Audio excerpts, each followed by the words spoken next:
শনিবার বিকেলে খোয়াই নদীর জলে স্নান করতে গিয়ে নিখোঁজ হয়ে যাওয়া দীপক দাসের ভাসমান মৃতদেহ উদ্ধার খোয়াই নদীর জলে চাকমাঘাটে নৌকাঘাটে। রবিবার ভোরে এনডিআরএফ, তেলিয়ামুড়া অগ্নি নির্বাপক দপ্তর এবং মহকুমা প্রশাসনের দুর্যোগ মোকাবেলা দলের দীর্ঘ প্রচেষ্টায় উদ্ধার করা হয় দীপক দাসের ভাসমান মৃতদেহটি। পরে মৃতদেহটি তেলিয়ামুড়া মহকুমা হাসপাতালে মর্গে ময়নাতদন্তে শেষে পরিবারের লোকজনদের হাতে তুলে দেওয়া হয়। সাত সকালে দেহ উদ্ধারকে ঘিরে এলাকায় শোকের ছায়া। শনিবার বিকেলে খোয়াই নদীর জলে স্নান করতে গিয়ে নিখোঁজ হয়েছিলেন দীপক দাস।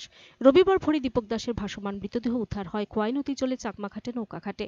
রবিবার ভোরে এনডিআরএফ, তেলিয়ামুড়া অগ্নি নির্বাপক দপ্তর এবং মহকুমা প্রশাসনের দুর্যোগ মোকাবেলা দলের দীর্ঘ প্রচেষ্টায় উদ্ধার করা হয় দীপক দাসের ভাসমান মৃতদেহটি।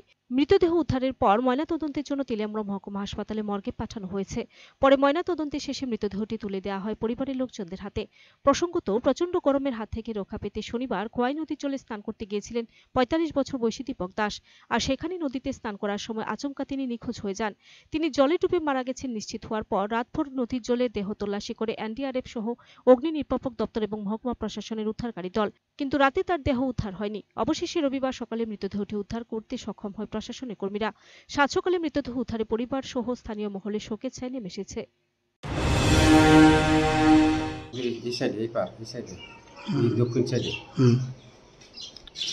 কোন সময় দেখছেন আপনারা? আমরা সকালে দেখছি, আমরা সকালে নৌকা টোকা গেছে 4:30 দিকে গেছে নৌকা লিয়ে ঘুরতে ঘুরতে এই পার গিয়ে খাওয়া হয়েছে। এনডিআরএফ টিম এসেছিল, এরা তো আজ 5টার সময় তারা মানে উদ্ধার করছে না?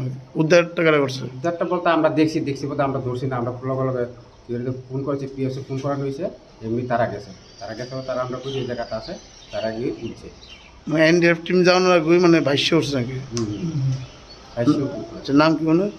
হ্যাঁ, যে মারা গেছে ওনার নাম কি? দীপক দাস। বাড়ি কোন জায়গায়? চাকমাঘাট। আপনার কি হয়? আমার ভাই লাগে। আপনার নাম? অজিত দাস।